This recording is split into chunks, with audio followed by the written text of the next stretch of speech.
Good evening, my name is David Green. I've recently joined the school as MYP coordinator and teacher of individuals and societies.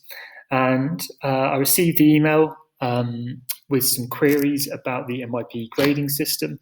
I thought the easiest way to communicate that, given the current COVID restrictions, would be with a video, as obviously we can't meet face to face. So I hope this helps. And I completely understand your query.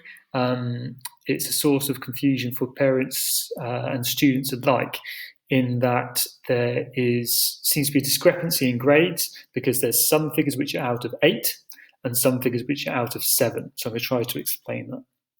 So each subject has 4 criteria which can be assessed. So in any one assessment, and obviously assessment is ongoing throughout the year, that assessment might cover one of these, it might cover 2, it might even cover all 4.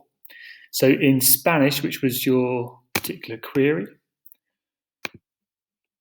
these are the 4 criteria. So it might be assessing comprehending spoken visual text, it might be comprehending written and visual text, or communicating response to spoken or written or visual text, or D, using language in spoken and or written form. So these grades are linked to assessments for each of those 4 criteria. So obviously these are just grades that I've made up to highlight the point, but in criterion A, these grades might be 6, 8, 8, 8. So that's 3 assessments, 6, 8, 8. And what the teacher does at the end of each term is to put those grades into a best fit for each of the criterion. So in this case, because the student started with a 6, but is clearly now consistently achieving 8s, they get an 8. Here, again, consistency at 5 would be a 5. Here, consistency at 4. Here, started with 6, but the most recent assessment is a 5. So in that case, the most recent assessment would be taken into account because this 6 hasn't been consistent yet. So they've got a 5 here.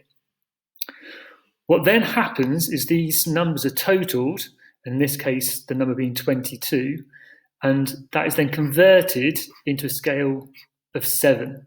So 22 marks falls into this bracket, giving the overall grade, the overall MYP score, as a 5 on a scale of 7. Why that is, I'm not sure. I think someone explained it to me once, and it's a technical issue. I'm not really sure why there's 8s and then 7s. But just to reiterate, each assessment grade against those 4 criteria is out of 8, but the overall MYP score is out of 7, and that is calculated by taking these term grades, turning them into a figure, and matching it against the scale here.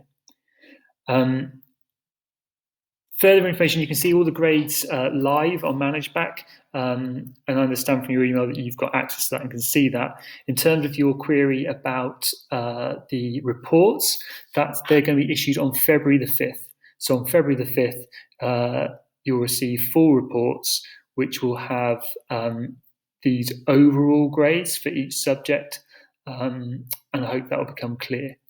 If you have any other questions, please do email me directly. I'm also really interested to hear, obviously you've been speaking to other parents, what queries you have. Perhaps I could put together a few more of these videos, and we are working on creating some opportunities for parents to have meetings with us online to discuss some of these things and to encourage a bit of clarity about what the MYP is and how it works. I hope that helps. Thank you.